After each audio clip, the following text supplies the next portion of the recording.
गुरुदेव, कुलगुरु का कथन चिंता योग्य है। यदि रक्षा करने वाले हथियार डाल दें तो रक्षा करेगा कौन? मेरे विरोधियों ने इस बात को तूल दे एक नई चाल चली।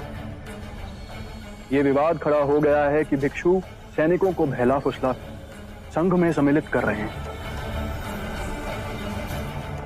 बुद्ध, मेरी चिंता का कारण और विषम है। यहां तो मैं शासन कर रहा हूं, किंतु दूसरे देशों के राजा इन निर्दोष भिक्षुओं को दंड न दें।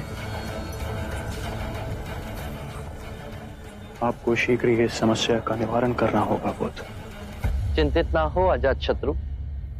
मैं ये नहीं चाहता कि मेरी कही अहिंसा की बातों की आड़ ले सैनिक अपना राजधर्म छोड़ दें, अपने देश, अपनी प्रजा, अपनी राजा के प्रति जो उनके कर्तव्य हैं उन्हें ना निभाएं।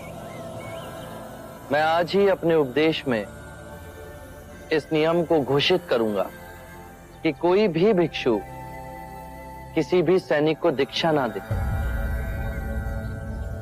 आनंद, सभी संघों में यह घोषणा पहुंचा दो।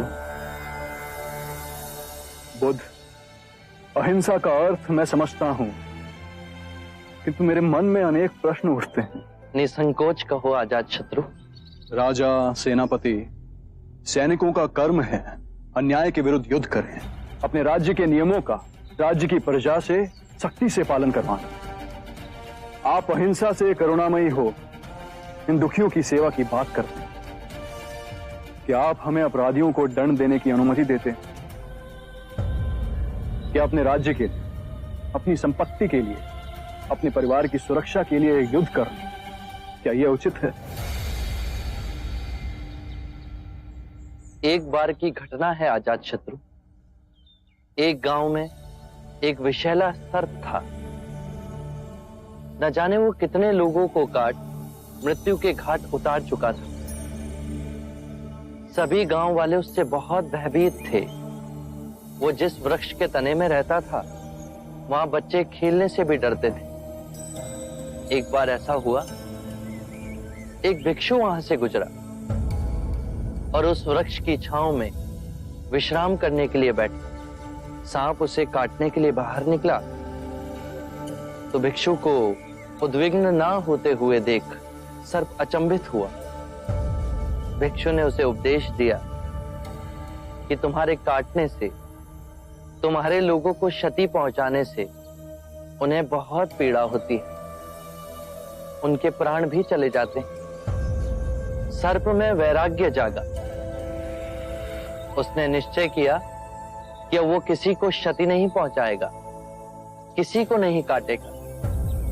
और सर्प को अहिंसक देख गांव में लोग धीरे धीरे निर्भीक होने लगे।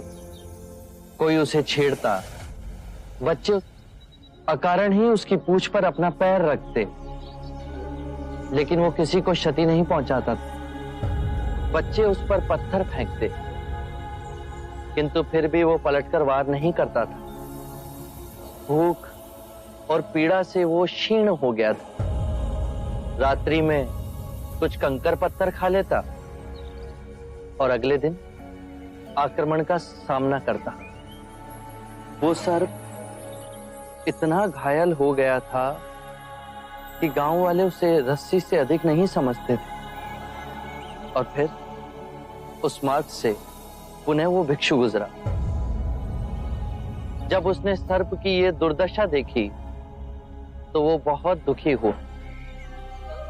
उसने सर्प को औषधि लगाते हुए पूछा कि तेरा ये हाल कैसे हुआ? तो सर्प ने कहा, मेरे मन में वैराग्य जागा और मैंने काटना छोड़ दिया। भिक्षु हंसा और उसने कहा कि मैंने तुझे काटने से मना किया था, किंतु तू अपने सर्प स्वभाव से कैसे विमुख हो गया?